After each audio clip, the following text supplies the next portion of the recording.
जागृती foundation तर्फे कासारवाडीत विद्यार्थ्यांना शालेय वस्तूचे वाटप। जागृती फाउंडेशन नाशिक यांच्या वतीने गुरुपौर्णिमेचे औचित्य साधून सिन्नर तालुक्यातील कासारवाडी येथील प्रवरा विद्यालय माध्यमिक विद्यालयातील 140 विद्यार्थ्यांना शालेय वस्तूचे वाटप केले।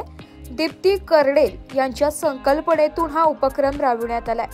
यावेळी फाउंडेशनचे संस्थापक प्रशांत शेळके, अध्यक्षा ललिता रामदास नवघिरे आणि सदस्या दीप्ती कर्डेल, निलिमा शेळके उपस्थित होत्या।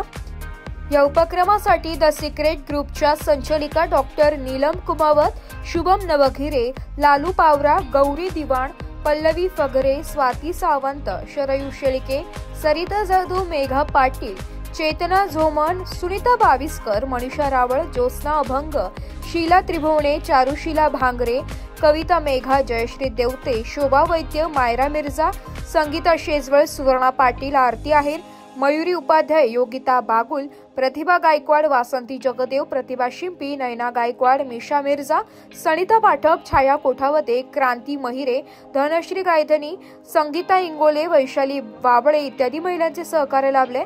संस्थापक प्रशांत शेळके यांनी या उपक्रमाला सहकार्य करणाऱ्या सर्व भगिनींचे आभार मानले व विद्यार्थी वर्गाला उपस्थितीशी लढा देत शिक्षण पूर्ण कसे करणे व आई वडिलांच्या अपेक्षा प्रत्येक विद्यार्थ्यांनी पूर्ण केल्या पाहिजे असे सांगितले।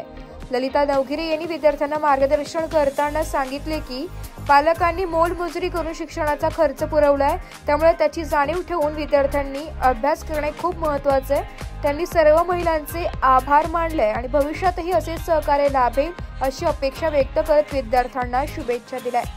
सदस्य दीप्ती कर्डेल यांनीही विद्यार्थ्यांना मार्गदर्शन करून त्यांना शुभेच्छा दिल्या। ज्यांनी मदत केली त्या सर्वांचे फाउंडेशन याने मनपूर्वक आभार मानले। यावेळी 140 विद्यार्थ्यांना शालेय साहित्य व वह्या वाटप करण्यात आले। या कार्यक्रमाला शाळेचे मुख्याध्यापक गायकवाड सर्जेराव पवार, मेढे सोनवणे, चासकर, लावरे, साळवे, शेळके सर हे प्रामुख्याने उपस्थित होते। शाळेच्या वतीने जागृती फाउंडेशन परिवारातील उपस्थित पाहुण्यांचा श्रीफळ व पुष्प देऊन सन्मान करण्यात आला। ब्युरो रिपोर्ट, नाशिक लोकशाही न्यूज, नाशिक।